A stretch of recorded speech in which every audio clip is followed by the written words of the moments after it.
the Woodland Carbon Code's Communications Coordinator. I'd like to welcome you all today and thank you for joining our webinar. Our presenters, Vicky West and Andy Baker, will discuss our plans to publish an updated version of the Woodland Carbon Code later this year. As we go through, they'll be highlighting the proposed changes, the timescales involved, and how you can help to shape this important development by taking part in our public consultation. We'll then open the discussion out to answer your questions at the end, and my colleague Alice Peace will be helping to coordinate the Q&A session today. So please do pop your questions into the chat as we go through, and we'll come to them at the end. So without further ado, I'll now introduce our presenters. Dr. Vicky West is the Senior Development Manager of the Woodland Carbon Code. She plays a vital role in the development of the code and has been overseeing its management since it was launched in 2011. Andy Baker is the code's Senior Operational Manager. He oversees our operational team, which helps project developers through each step of applying to the code. Together, Andy and Vicky bring a wealth of experience, and I'm certain their presentation today will provide a helpful insight into our standard update. So for now, it's over to you, Andy and Vicky. Thanks, Susan. First of all, I'll just give you a quick outline of what we're going to go through today, and then we'll get started. So Susan, thanks for introducing everybody. First of all, I'll give you a little bit more information about why we're updating the code. And we'll go through the main changes we're proposing to the standard itself and then to the other documents and templates. Then we'll give you a bit more information, just remind you how you can take part in the consultation, because we'd love to get your feedback. And then we'll have a chance for some Q&A if you've got any immediate questions just now, and we can clarify anything for you. So to get started, why are we updating the code? I guess there's various reasons. Firstly, we want to make sure we comply with the international standards. So we're already endorsed by ICROA, the International Carbon Reduction and Offset Alliance. They're like one of the global carbon standard watchdogs, if you like. So they check the carbon standards are good enough. We also want to become accredited with the Integrity Council for the Voluntary Carbon Market. So we need to make sure the standard's in the right place so that we can apply to that. Aside from that, there are some ISO standards which govern how projects should be validated and verified, and we need to make sure the standard meets those ISO standards for validation and verification as well. We want to make sure that the standard is clear and accessible, so we're trying to improve both those aspects in this version of the code. And it's part of our commitment for continuous improvement. So this is actually the 8th iteration of the standard since we launched it in 2011. We'll say a little bit more later about our plans for the frequency and timing of updates in future. But we want to make sure the standard stays high integrity, and we want to make sure it's informed by the latest data and the latest best practice. So first of all, I just wanted to talk through some changes we're making to the actual standard itself. And then we'll go through the changes to the other documents that relate to the standard and think about future developments. So in terms of changes to the standard itself, these are all set out in the consultation document. And we've got a track changes and a clean version of the standard for you to look through as well before you respond. So one of the things we've been trying to do is just be really clear what's a requirement in the standard and what's guidance. Also previously we had guidance in a PDF document and guidance online, and we've put those together and tried to condense the guidance so it's the most relevant points. Hopefully that makes everything clearer to read. We also introduced a series of clarifications, a process of clarification this year. And so we're kind of formally introducing the clarifications we made in 2024 to make sure they're in the actual standard document. So that's just some cleaning up of the standard, if you like. And then we get on to the actual changes we're making to some of the requirements. So one of them is that previously we had this guidance saying that only the landowner who planted the woodland could validate it. So basically land couldn't change hands before the project was validated. We've discussed that and it was found difficult with some stakeholders, and we've decided to remove that guidance. So that means that land could change hands before a project is validated. So that rule was kind of brought in for a previous version of the standard where you had to you could register after you'd already planted the woodland, but it doesn't really seem relevant anymore. The next thing we've changed is to do with the project dates, to do with the implementation date and the start date, and specifically to do with projects that are established using natural regeneration. And within the clarifications in 2024, we made some changes and produced more guidance on natural regeneration, but we didn't update the dates and said we would do that when we updated the standard. So we've clarified that the implementation date would be the date that you adopt your herbivore management plan, and that the start date would be the date that your herbivore management begins. So in theory, they could almost be the same date. You agree your enhanced management plan and the stalker goes out the same day or the next day. This is just slightly different to the way it's worded at the moment. The next change we've made is to do with the project duration, and this is actually because it's a requirement of ICVCM. So at the moment, we say that there's a minimum project duration for clearfell projects, and the project has to be at least the length of the shortest clearfell rotation. ICVCM actually says that projects have to be at least 40 years. So we're going to proposing we set the project duration as 40 years or the shortest clearfell rotation if that's longer than 40 years. In practice, there's very few projects have been validated that are under 40 years. So if your project is under development at the moment and you had selected a duration less than 40 years, you'll be able to just change that as you validate it as a 40-year project. And those projects that are already 40 years long would still be eligible, under 40 years long that are validated would still be eligible, still be in the system. And then the next change we're making was to do with the small woods process. So we understand that for small projects, the cost of being involved in the Woodland Carbon Code isn't kind of balanced with the benefit you get from selling the carbon credits, and we're trying to make it easier for small projects to access the code. So we're proposing to increase the threshold for using the streamlined process for small woods from 5 hectares up to 10 hectares. As a reminder, if you use the small woods process at validation, you can use a streamlined carbon calculator that's much simpler to use. It's conservative, but it's really quick to do. And at verification, sorry, when you go to do the monitoring, actually for a small woods project, you don't need to do a whole mensuration survey. You just provide photographic evidence per the guidance to show that your project's on track, and that allows you to convert your units. So there's much less work involved in the survey work as well. So that's all on those aspects. Then there's a few more other things in the standard we're changing.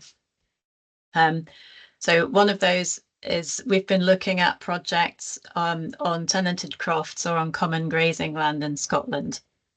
And previously we've always said that the landowner needs to sign the commitment statement. But we've worked through with the Crofting Commission and others to look at the legislation around crofting to see what's actually required. So we're proposing that the landowner wouldn't need to sign the commitment statement anymore in most cases with a tenanted croft and for some common grazing. So if the common grazing, if the woodland is created under Section 50A of the Crofting Act, the landowner would still need to sign, but they would be part of a joint venture anyway. Then the other requirement for crofts and common grazing in particular is that the management plan for the woodland needs to be integrated into the common grazings regulations that say how the common grazing is managed. You need to confirm that there is a common grazings committee, and you would need a carbon sharing agreement. So that's, I'll say a bit more about this in a moment, but basically saying how the carbon would be apportioned amongst the graziers that are part of the project. So hopefully that makes things simpler for projects on tenanted crofts and common grazing land in Scotland. We do have plans to look at common grazing land in England and Wales, but we haven't had a chance to look at that legislation and fully understand what we would need to put in place there yet. So just a couple more things on the standard. The first one is to do with group agreements. So when we originally set up the standard, I think we were anticipating that when landowners came together in a group to be validated, they would share the carbon across that group. So there would need to be more kind of management structure to understand the risks and liabilities and the benefit share of the carbon in that group. And that hasn't really happened to date. Groups have been used more like a administrative way of validating and verifying your projects. So we're proposing that you don't need a group agreement if each landowner in a group is responsible for their carbon. So you can still have a group, but you wouldn't need that extra layer of documentation in the group agreement unless the carbon is being pooled across all those different landowners. This hopefully makes it simpler for groups in terms of the admin and getting your project validated and verified without the need for that extra document. And hopefully, yeah, that makes things simpler for the group. In terms of the project developer, you would just need to make clear to your clients, if you're validating projects from different landowners, you just need to make clear to your clients the way in which their project is being validated, whether it's on its own or whether it's part of a group. And then the only time a group would need a carbon sharing a group agreement or some kind of agreement is if the carbon is pooled across those landowners in the group. So if the carbon is pooled across the landowners, then you would need a carbon sharing agreement, similar to those that taking part in your common grazing, where there's more than one recipient of the carbon credits. So that it's similar to what we had as the group agreement, but with fewer of the requirements. The only other thing I'd like to touch on briefly is biodiversity monitoring. So for the last couple of years, we've had a project looking at how you would monitor and potentially credit biodiversity within Woodland Carbon Code projects. So we're proposing for now that it would be an option to monitor the biodiversity baseline of your project and have that validated. That would allow you in future to demonstrate the changes to biodiversity of your project, but there would be no guarantee at the moment of any different credits at all. It would just allow you to show that the benefit in biodiversity terms and the change to biodiversity of your project, and would be able to make that clearer in the registry. We'll talk a little bit more about biodiversity monitoring and the potential future developments, but I'll leave it there for now. And I'm going to hand over to Andy, and he's going to take you through the changes that we're going to make to the cash flow. Thanks, Vic. My favourite topic of all time, financial additionality. So thanks for coming, everyone. Vic's given you a really good outline of the main changes we're making.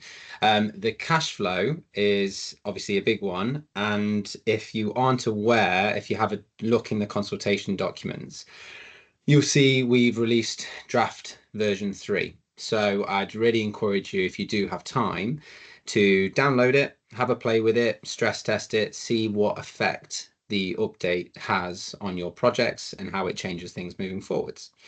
And really interested to hear your feedback on all of that.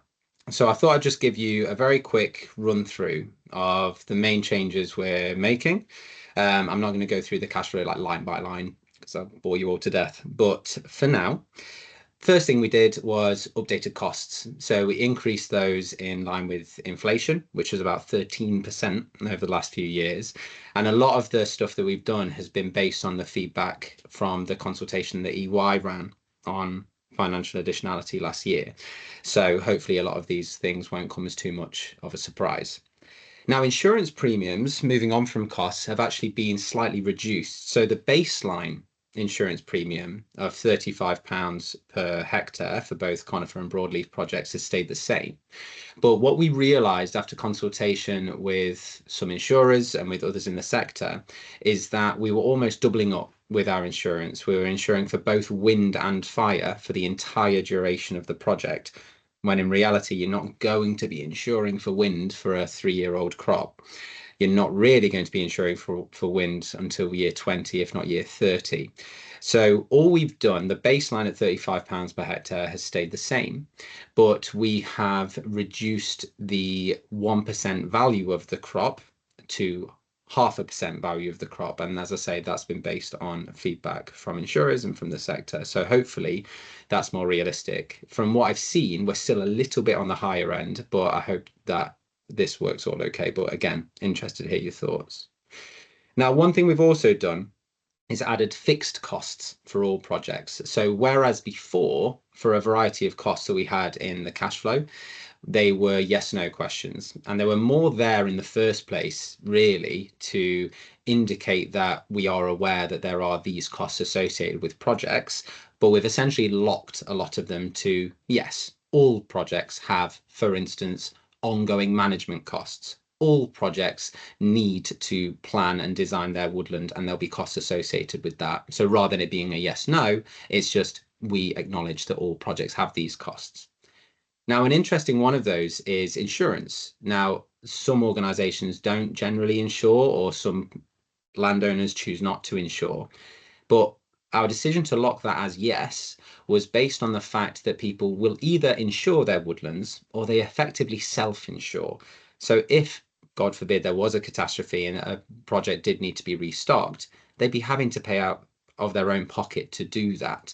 And so using that insurance value as a bit of a proxy for that, we thought was a reasonable thing to do. So that's fixing costs throughout the spreadsheet for every project. The next thing we did was looked at the timber values, and we've updated those. Rather than the spot price that we used 3 years ago, we've now used a 5-year rolling average. And so hopefully future iterations as well will, I'll get onto that in a moment as well, but future iterations will see not too much variability in the timber price as a 5-year rolling average will be used. Now we use a standing sale index for conifers, and we used a combination of Grown in Britain and Forest Research data for the broadleaves. The fencing cap, this was one thing that came up a lot in the consultation, and it's something that we've tried to make work in the past, but we've struggled. But essentially that has effectively been removed now. However, we do still want project developers to use the fence value that they are eligible for in their grant contract as their upper limit to fence costs. Now, just to reinforce understanding on this point, because it is can be a bit confusing. So essentially in a grant contract, there are almost 3 values for fence that could be referenced. Number 1, the amount of grant support you have received for your fence. Number 2, the amount of grant support you are eligible to receive for your fence. And then number 3, the total amount of fence referenced in the grant contract. Now, what I mean by that is if, let's say, you had a grant team said to you, you only need 5,000 meters worth of fence to make this project work. You could say, okay, that's fine. I'm only going to take 3,000 meters, potentially for additionality reasons, 3,000 meters worth of grant income, because otherwise I'll fail additionality. So you could have the £3,000 figure referenced and you could have the £5,000 figure referenced. But there are cases where we've had project developers come to us and they'll say, look, I'm only actually getting grant support for 5,000 meters of my woodland, but I'm putting in 10,000 meters because it makes sense for me to fence my wider estate, my wider farming estate, for instance, for a variety of reasons. Which value should I use? And up until now, we've not really had a good answer for that. So if we say it's that middle figure, what are you eligible to receive through the grant contract for your fence? That's the figure that you use as your upper limit. So I hope that makes sense. If it doesn't, pop it in the chat. We'll cover that later on as well. The next point is the declining discount rate. So we have maintained the 3.5% decline in discount rate for now. I know there were calls in the consultation to apply specific risk premia, to apply different discount rates to different costs and incomes and to different scenarios in the cash flow. Not something we've done this time, but maybe something we explore more in the future. So please keep that feedback coming and we'll see what we can do for the next version. Next of all, we looked at the income foregone values. And so they have been updated in line with, they were already as a 5-year rolling average. And so they've been updated with the new data provided and in line with inflation where there were gaps in that data. One important change we've made is that we've allowed for urban and non-agricultural land, where relevant, to use the arable category in the cash flow for their income foregone. Now, up until now, they would default to the lowest land use category, usually the LFA data for that country. But we've made it so that they're actually flipped that and said, no, if you've got urban land and you're planting on it, it's likely to be potentially generating a lot of income. And so your income foregone is going to be quite high if you decide to plant there. So if you are in one of those categories now, you can use that arable category. So I hope that will help. Now, finally, I'm really excited about us being able to do this, and hopefully it'll all be up and live, I'm sure, with no problems whatsoever by 1st of July, is an online map for all of the LFA, LCA data that is needed for you to determine your land use category in the cash flow. So at the moment, as you know, for England, for instance, you have to go to Magic Map, and then you have to specify which layer you're looking for. Then for Wales, you have to go to Data.gov Wales, that sort of thing. And it can be quite tricky to find the right layer. Once you've got that layer, it can also be quite tricky to zoom in to the right level to make it transparent so you can see your site beneath it. All of those sort of things can be quite tricky to work if you've not done it before. So what we're proposing is to develop this new map where you'll be able to look at exactly what your land is covered by with regards to land capability for agriculture or whether it's less favoured areas. So it's a lot easier to do. And next point, looking at public availability. Now, I'll come on in a little bit in a moment's time at the streamlining of documents. But one thing that we had historically was we'd made the cash flow a private document. So it's a part of the validation process, but it's not publicly available. Now, the reason for that was because there was some commercially sensitive information there, because people were saying, I have spent X pounds per metre on my fence, for instance, whereas we standardize that data now. And so there isn't actually anything commercially sensitive in there. So there's a huge benefit to us making that cash flow a publicly available document, both for ICVCM, ICROA, international requirements for transparency. Also for buyers, they would want to see as much information about a project as they can. So this is carbon buyers. So the more information they see, the better in theory. But also it allows us to strip out a lot of that information that was needing to be transposed from the cash flow into the PDD. You can get rid of all of that now from the PDD. So it streamlines that process more. Finally, we've clarified the version eligibility and the update frequency for both the cash flow and for the wider documents. I'll come on to that later, but the bottom line is that the cash flow will be updated annually, which again was a big call from the EY consultation to keep as accurate as we could with current costs and incomes. I'll come on to that later on, but for now, I'll pass back to you, Vicky. Thanks, Andy. So I'm just going to take you through a couple of other changes to a couple of the other documents in the suite. So the first is the carbon calculator. This time round, we're just making minor changes. You'll see in the future developments, Forest Research are working on a new version of the carbon calculator. But for now, in the standard project carbon calculator, last time we introduced Scots pine at wider spacing and we added in a 3-metre spacing. But we've had feedback that quite a lot of people use 2.5 metres for Scots pine. So we're going to add in a 2.5 metre spacing for Scots pine. The other kind of gripe that we get quite a lot is that our fencing at the moment, where we look at the carbon cost of your fencing, it's done on an area basis rather than a linear basis. So we're going to change that so that it's in meters. So hopefully that kind of reflects what's going to be in your grant contract and things as well, in terms of looking at the actual length of your fence rather than the amount you need for a given area. Then in the Smallwoods carbon calculator, again, looking at how we can make things more accessible for Smallwoods. We've done a couple of things. One is that we're clarifying the assumptions around the Smallwoods carbon calculator, so it's clear where the numbers come from. And the other one is that we're looking at introducing a Clearfell option. So currently in the Smallwoods calculator, you can do the minimum intervention version and you can have a thin only version, but you can't do a Clearfell option. So we should be able to introduce a Clearfell option as well, keeping that conservative, but allowing for all the same management regimes as we have in the standard carbon calculator then. So that's all the changes we're proposing to make for now to the carbon calculator, but we'll say more about future development work here. The other thing that we've tried to improve based on feedback from project developers trying to use it is the survey protocol. So we've tried to improve our guidance on how you stratify your site, the number of plots that you would use per strata, and then we've added some further guidance on what type of survey you do if you get to year 10 and you need to or choose to survey because you're doing 5 yearly verifications, or perhaps your project was red at the first verification, so you need to do one at year 10. So we've clarified which survey to do in that case, and then also we've added some guidance in terms of what you do with your plot size if your plots are on pretty steep ground. So you need to make some adjustment and make the plots slightly bigger. So we've improved the guidance on that, so you can work it out for yourselves and decide how big a plot you need where your ground is quite steep. So hopefully that makes things easier to use, but we'd welcome your feedback if you have a look through the protocol in detail and tell us if it does what we're aiming to do, which is to make it simpler to use and reduce some of the ambiguity. So that's all on that one for now.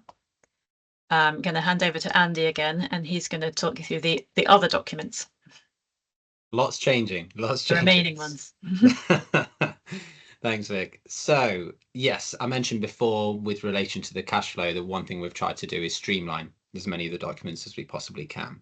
The project design document, the PDD, and the PPR, the project progress report, are the two biggest documents I think people usually handle. And so we've been quite ruthless. Alice has gone through with some of the team, carving out sections as best as we can, all to try and make it as easy as we possibly can and to reduce the duplication in particular, because I know that's something that can be really frustrating. So that's one thing that we've changed, and so hopefully you'll see some improvements there.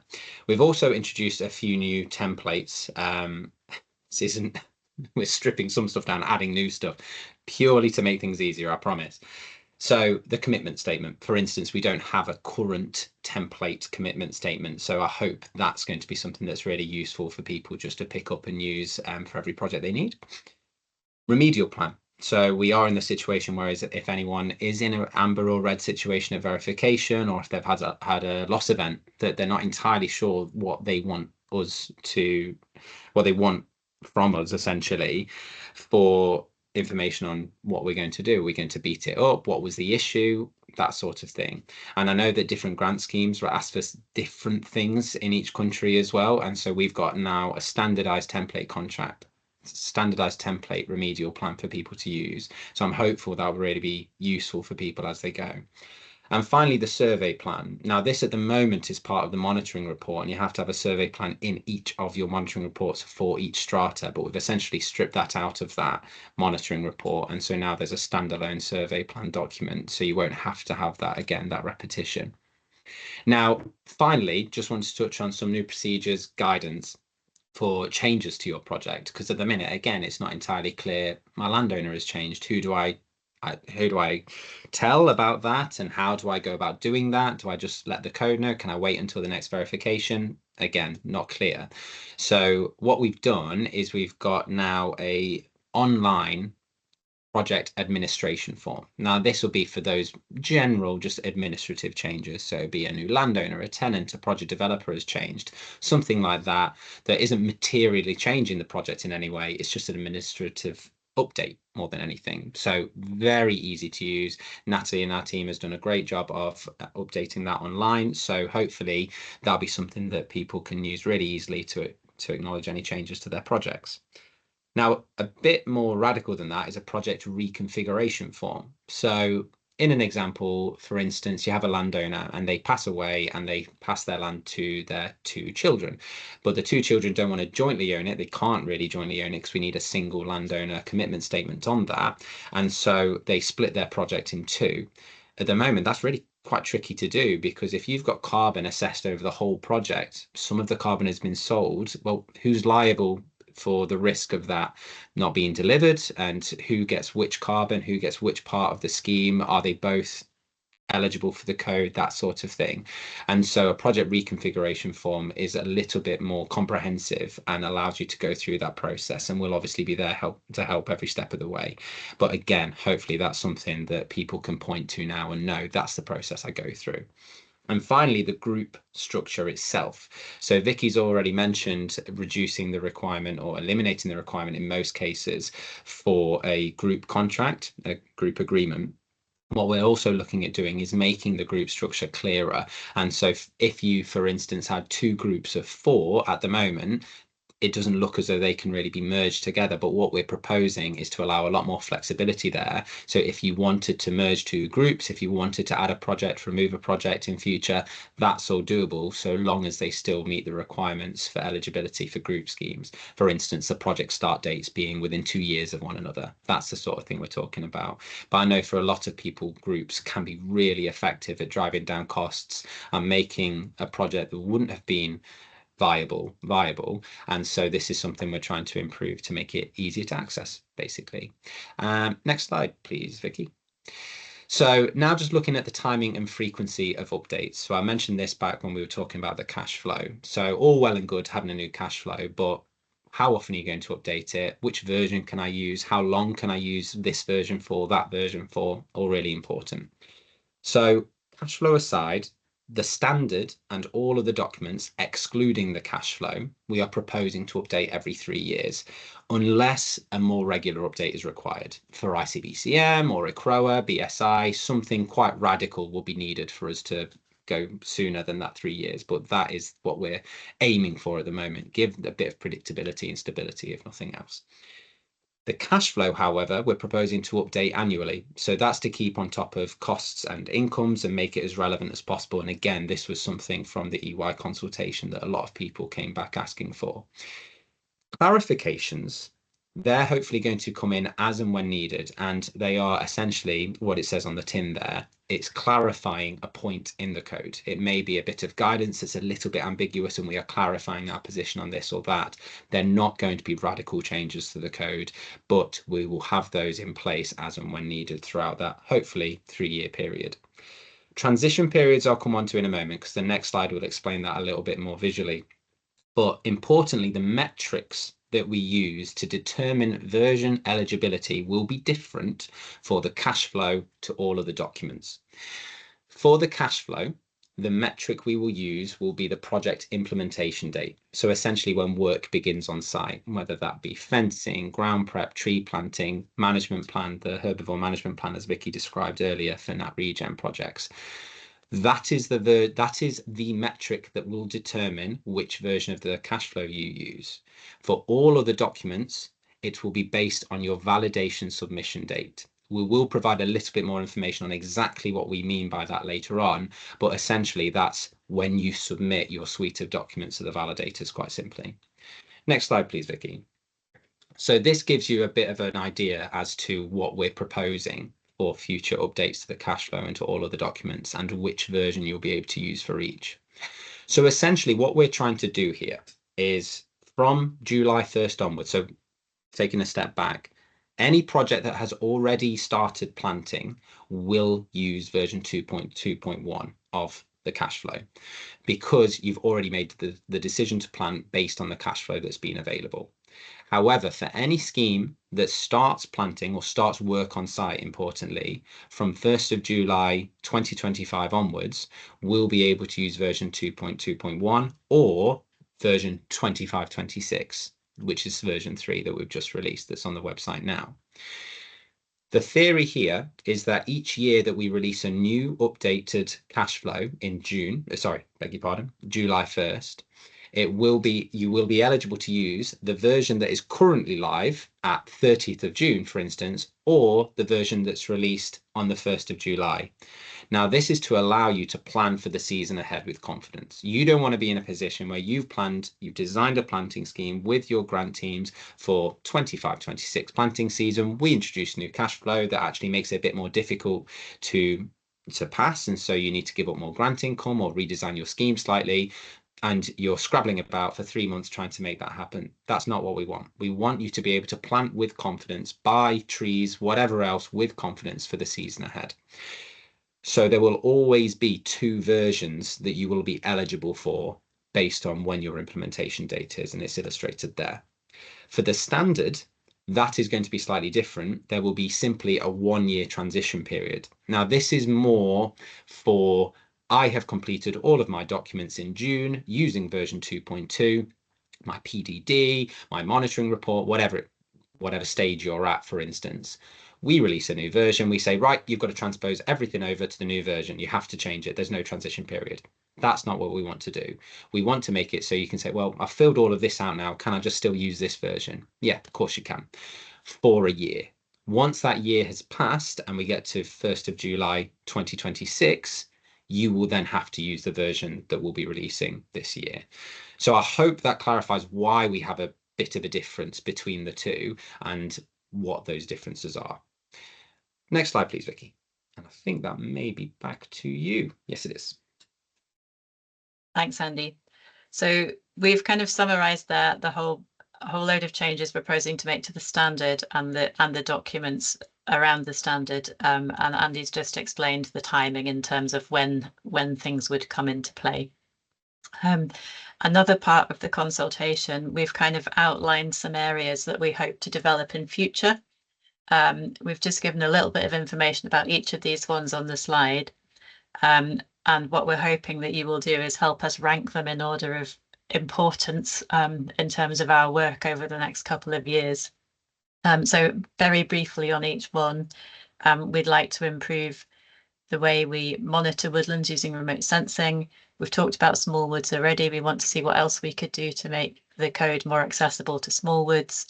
We're aware for lots of people that the rules around the buffer use aren't clear enough, and we want to improve on that.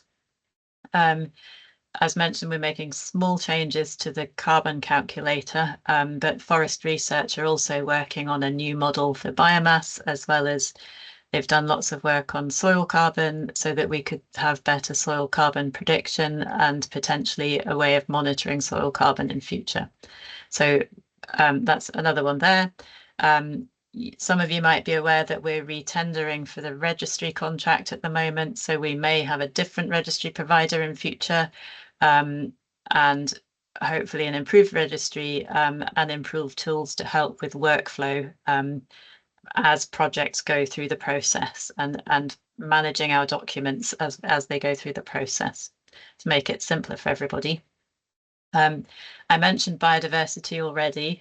We've applied for further funding to look at biodiversity monitoring and potentially bundled credits in future, to think about how and whether we allow that in the code. We've also, Forest Research are developing a woodland water code and have more funding to look at that further this year and think about how that might be incorporated in with the carbon part of the standard, or standalone. So we want to work on that a bit more the next couple of years. Some of you might be aware there's a couple of Ferns projects. So Ferns is an investment funding in Scotland. One of them was looking at the approach to community engagement and community benefits, and how we might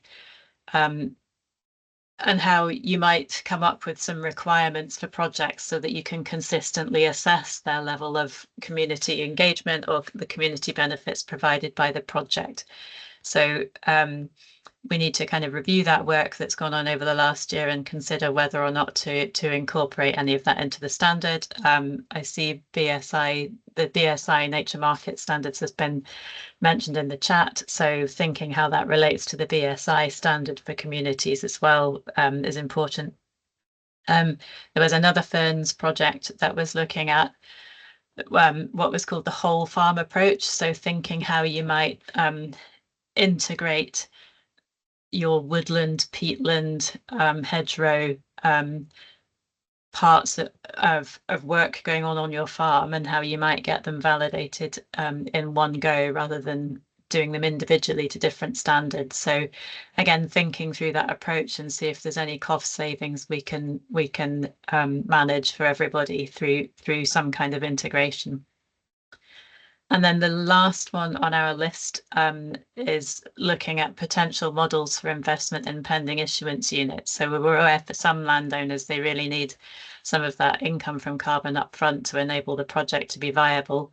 And we're looking at other ways that we can have a model to enable that finance to flow earlier and for the benefits and the rewards to be shared amongst the parties. So that's our short list of future developments. Obviously, please rank them, but also please feel free to suggest anything else that would be equally or more important than those in terms of things we should be working on in future. I'm going to hand over quickly to Susan now just to take you through the process in terms of responding to our consultation, and then we'll go over to some Q&A. Great, thanks, Vicky. Yeah, so this is how to take part in our public consultation. We really value all of your feedback. So the consultation is running, it's open now, and it's running until Tuesday the 10th of June. So that's a 6-week period in total to get your thoughts over to us. I've shared a link to the consultation webpage earlier. I'll do that again before the session finishes today. If you visit that webpage, you'll see all of the consultation documents on there, all of the draft documents that Andy and Vicky have mentioned throughout the presentation. So please do read through them, take a look, particularly the draft standard and guidance, the draft cash flow, and the draft changes to project guidance. And then you'll also find a link to our online survey on that page. So once you've read the documents, please do go into our online survey and run through each of the questions there. Just complete what the questions that are relevant to you. Yeah, that process should take you around 30 minutes, including the time to read the documents.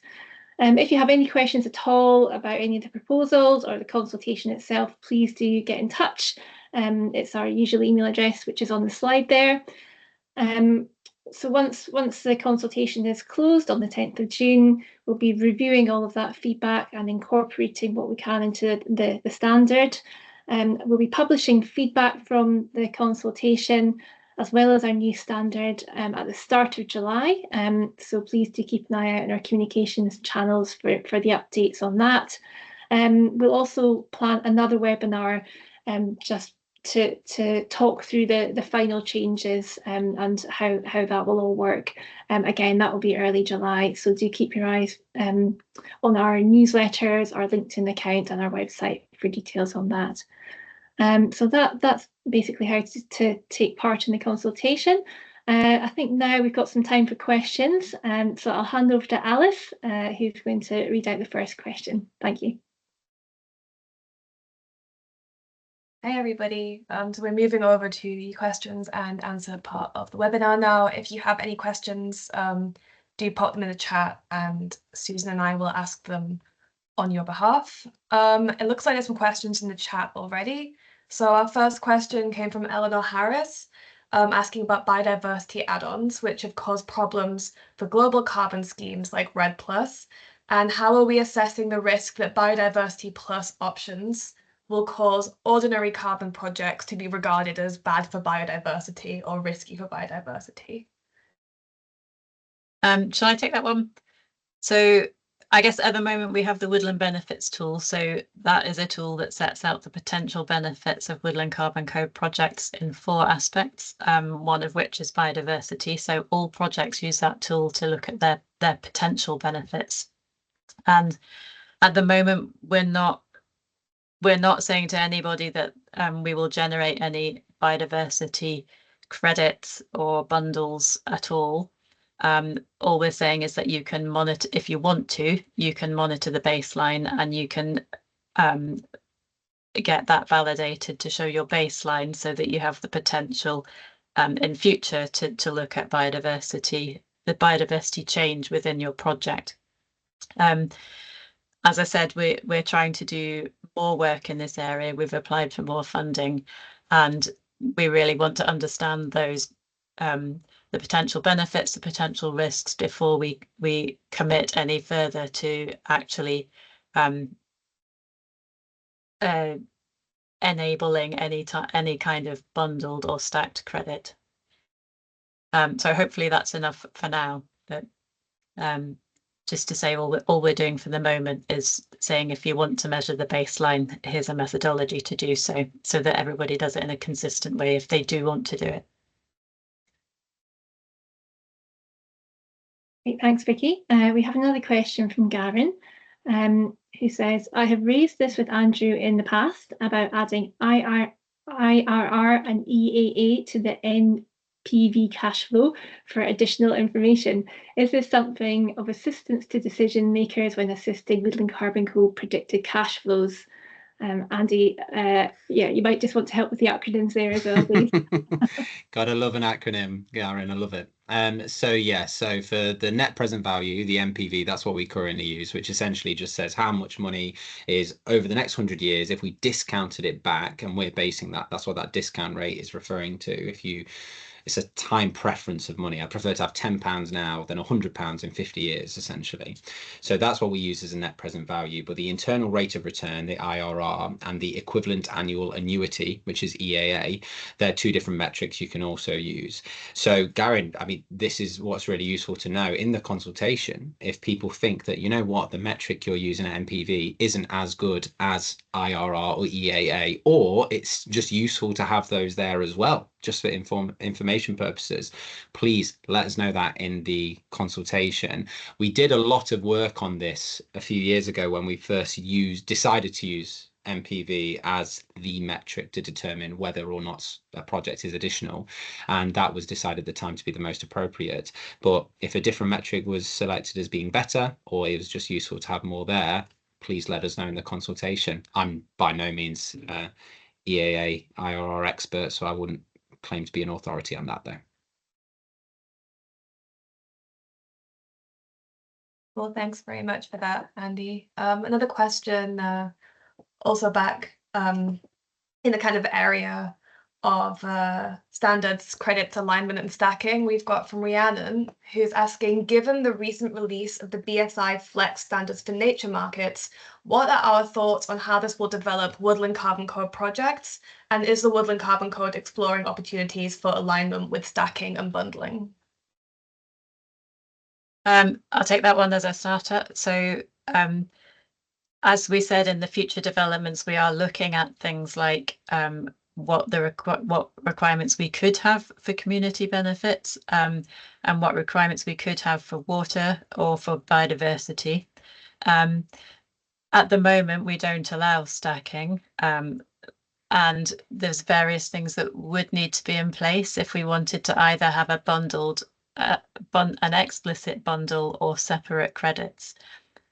So I guess all those things need to be in place and people need to be comfortable with it before we could move to a different model. So firstly, there needs to be a credible standard for each ecosystem service, and some of those are being developed now. Secondly, we kind of need a mechanism to approve those standards to be stacked. And then additionality plays a key role. So we need to be sure that the project is still additional with those multiple incomes. And then we need a way of showing all that on the registry so that we know that there is no double counting. So there's these practical things that we would need to put in place before anything could happen. But I guess the first question is it a benefit, and do we definitely want to do that? So at this stage, I guess we're just doing a bit more work in each of the areas to think whether or not this would be feasible and preferable. But we'd welcome your feedback in the consultation if anybody has any views on that.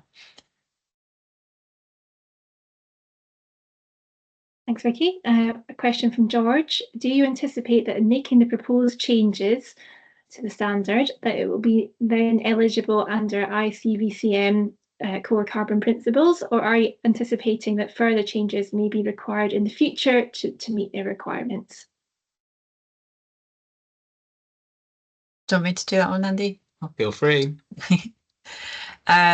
So I guess we've reviewed the requirements for ICVCM, and we've made some changes to the standard that make sure we're in alignment. There are other changes we need to make which are kind of outside of the standard in terms of for example, information that we need to have available on the website, and the clarity around the governance process for the standard. And so we're working on those things in parallel, but we don't anticipate that we need to change anything else in the standard itself. Although obviously we need to actually we would need to actually apply and have our application reviewed before we know that that is the case. But having looked ourselves, we don't think we need to make any other changes to the actual standard. I think it helps as well that because we're already endorsed by ICROA and they align very closely, ICVCM and ICROA, we've already hit most of those criteria. So as Vicky says, they're generally the minor things like 40-year project duration and that sort of thing. The one thing, just to be clear, somebody was asking about whether the credits would be CCP eligible. So just to be clear that CCP eligible credits are the verified ones. So only our woodland carbon units and not pending issuance units would ever be CCP eligible. So once the unit's converted to the verified ones, then assuming we meet the standard, that's the units that would be CCP eligible. Another acronym for everyone, that's core carbon Sorry, principles. yes, I should have explained. It's a world of acronyms, isn't it? There it is. The next question from Tom asking, will carbon storage and substitution benefits of harvested wood products ever be considered? It's a good question. We get this quite a lot, Tom, and it's a really important one, to be fair. In particular, less so for me, at least, the carbon stored in those harvested wood products, hugely important, don't get me wrong, but the material substitution is king there. Using a timber pole rather than using steel or concrete, hugely more emitting materials. That's where the real game changer would be, I think. Vicky's inputted into the chat the forest research piece that looked at this a few years ago. There are quite a lot of considerations still around it, though. For instance, who gets those credits? How do you predict when planting a woodland what that timber use is going to be 40, 80, 100 years in the future, what it's going to be substituting? So, okay, well, if we can't do it at woodland creation stage, should we be doing it at harvesting stage, where you can more accurately track what products have been used where? Okay, again, who gets it? Is it the landowner who planted the woodland 60 years ago? Or is it the person harvesting it and deciding to use this material? Is it the builder's merchant? Is it the builder? There's a lot of issues there that would still need to be resolved. Not saying by any means that it's completely out of the question. It's just one of those things that there are a lot of unresolved questions there. I know it seems quite easy to solve. Obviously, just give them credits based on an average, for instance, of this is the type of product that is used from this species, whatever it may be. But it is quite a challenging one. So yes, we are definitely still looking into it, but it's complicated. Thanks, Andy. A question from Lorna. Is there anything within the consultation which covers issues arising from breaches by a landowner which could lead to claims from an end user carbon purchaser? Concern being what happens if there is no landowner to claim against. For example, corporate owner which no longer exists. How are carbon buyers' investments protected beyond the buffer?